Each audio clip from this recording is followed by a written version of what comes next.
ايه رأيكم النهارده نعمل مع بعض حلويات حلوة قوي؟ بقول ايه رأيكم؟ اطفوا التلفزيون وانت اللي هناك تعالى اسمعني، خليكم قدام الشاشة بالظبط وركزوا.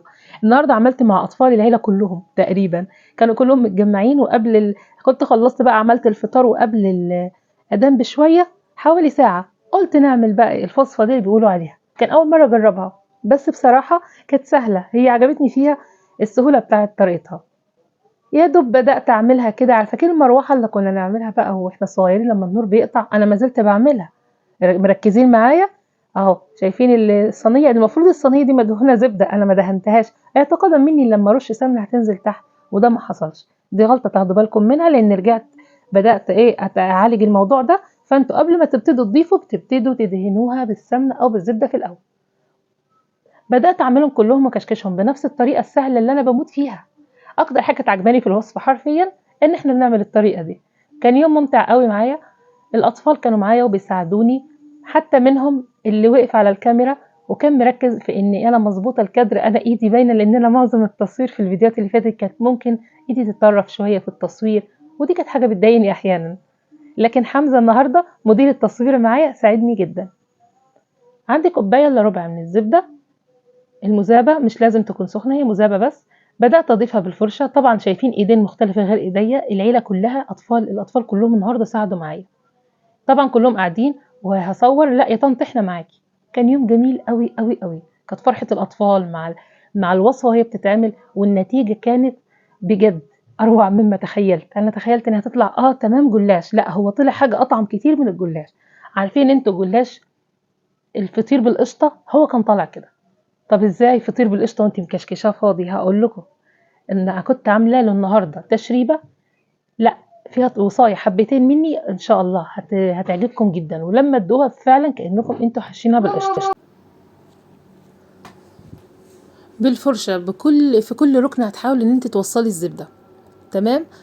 آه رانيا وريماس ورحمه ساعدوني كتير النهارده، واحمد وفريده، كل واحد كان بيحاول ان هو ياخد دوره في ان يوصل معايا.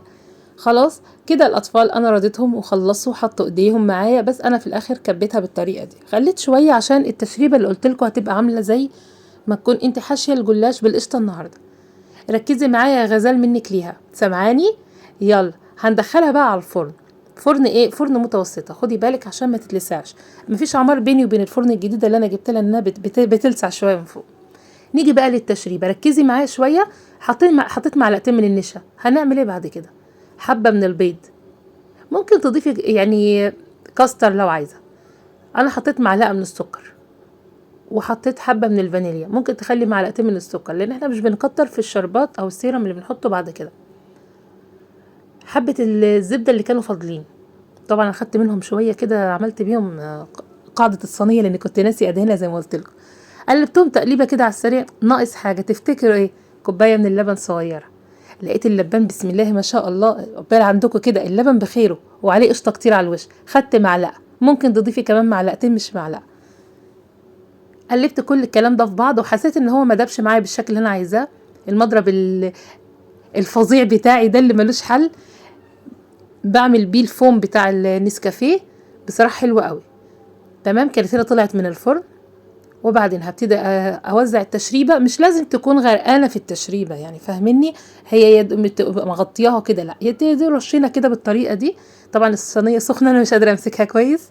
هرجع بقى للفرن تاني حوالي 5 ل7 دقايق على نار هاديه جدا، في الشبكه في النص الرف الاوسط.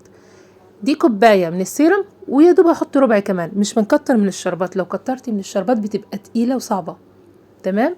هو حسب ذوقك، بس هي انا بقولك الطريقه زي ما انا عملتها بالظبط وطلعت حلوه. بتقسميها وتحطي عليها المكسرات، لو عايزاها حلوه مقرمشه بتاكليها على كده، لو عايزاها طريه زي ما انا عملتها قلتلك عامله زي المحشيه بالقشطه بالظبط، بتغطيها بقى وتسيبيها حبه.